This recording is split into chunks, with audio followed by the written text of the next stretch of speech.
Good evening, I'm Bo Williams and welcome to the 7. Let's get a look at the big 7 stories happening right now. And topping the list, a disturbance at Westtown Mall Saturday night caused rumors to circulate that a shooting had happened. The Knoxville Police Department says this all started just after 7 o'clock when they received a call about a disturbance involving a large group of juveniles. KPD went on to tell us there was secondhand information that a shooting had happened at the mall, prompting the large police response. But no shooting happened. In fact, no gun was ever found. Now, this is not the first time police have responded to Westtown Mall for a shots fired call. You may remember March of last year, KPD responded to the mall for shots fired near Belk. But in this case, a shooting did happen. However, no one was injured and 4 juveniles were arrested. Former Knoxville Police Chief Phil Keith spoke with us earlier today about how the public's fears are fueled by incidents like this. What's happened over the last 2 or 3 decades with these active shooters is there's a fear in the public. What happens? What sounds like a gunshot? You can't train everyone on what a real gunshot sounds like, or if somebody's pulled a prank. I mean, there's a lot of variety. You know, KPD tells us no one was arrested in this recent incident. Second on our list tonight for you, we have more on the rescue that happened at Dollywood this morning. Pigeon Forge Fire Chief Tony Watson now telling us a few hours ago that his department responded to the emergency call around 11 o'clock for a person who had become trapped. Still not clear, though, how this happened. Dollywood told us earlier that a worker was hurt in an incident and that on-site paramedics responded. The worker was then flown to a nearby medical facility. At this time, the worker has not been identified, as well as the extent of their injuries or their job in the park. Now, the park did put out a statement which reads in part, "At this time, our priority is supporting our employee and gathering information.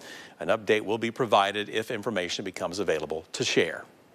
Up next on our Big 7 list for you tonight, the Knox County Sheriff's Office is continuing its investigation into what it is calling now an apparent murder-suicide. We're told sheriff's deputies were called out to the Hinton Hollow apartment complex last night around 11 o'clock. When authorities arrived, they determined that it was a domestic-related incident. The identities of the 2 people have not been released. The department says there is no immediate threat to the community. If there are new developments, though, we will update this story on our website for you at WATE.com.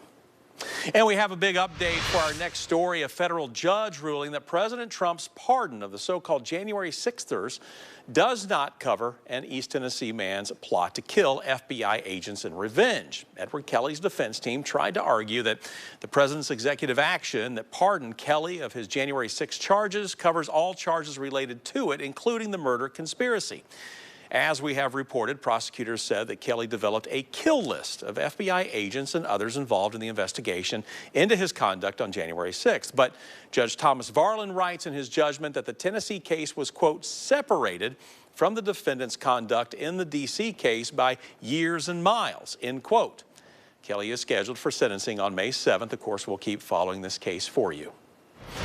Moving down the list tonight, last year, the city of Morristown broke ground on a new building to serve as the new fire department number 3. The station is now in the final stages of construction. Now, there was a slight setback in the progress due to weather, but contractors are now pouring concrete and working on final details. The main attraction of this new station is the state-of-the-art training center.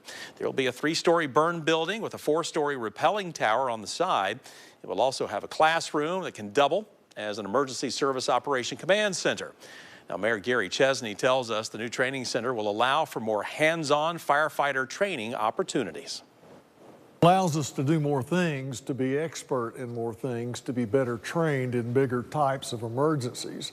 And the fact that we can share the training center with some of our fellow municipalities is a plus also. So we're glad to have that, but it's just an opportunity. Morristown grows. We also grow our emergency forces, and this is really one of our shining stars. The new station is projected to be complete within the next month, with the hopes of a grand opening sometime in April. Moving along in the Big 7, as the seasons change and people start making their way to the trails, well, the Newport Rescue Squad is looking for more volunteers to help with its search and rescue team.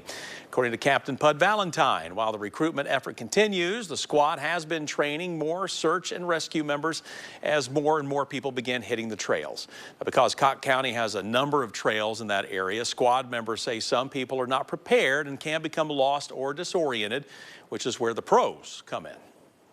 It's very important to be able to rely on each other when people are, whether it's the flooding, fires, things like that. When you don't have anyone to rely on, it's very scary. And so I like to be one of those people that can help out, and the team likes to be right there. We get donations, we go hand out door to door, do whatever we can because that's what we're here for.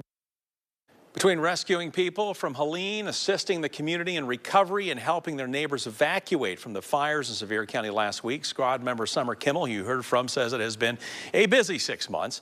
She says it's an example of the need for more volunteers across the board.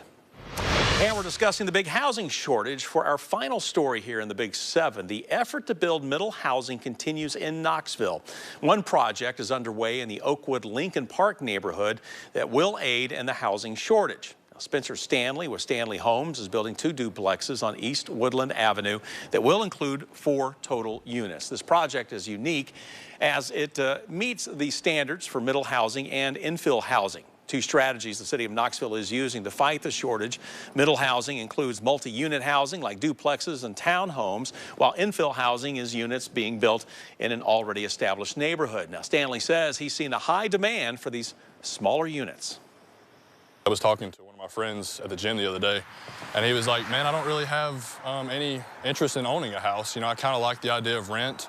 And, I think that the fact that we can get multi-units on these small lots, if you think just the numbers, if there were 2 housing or dwelling units here in the past, and now there are 4, that just increases the ability for people to live.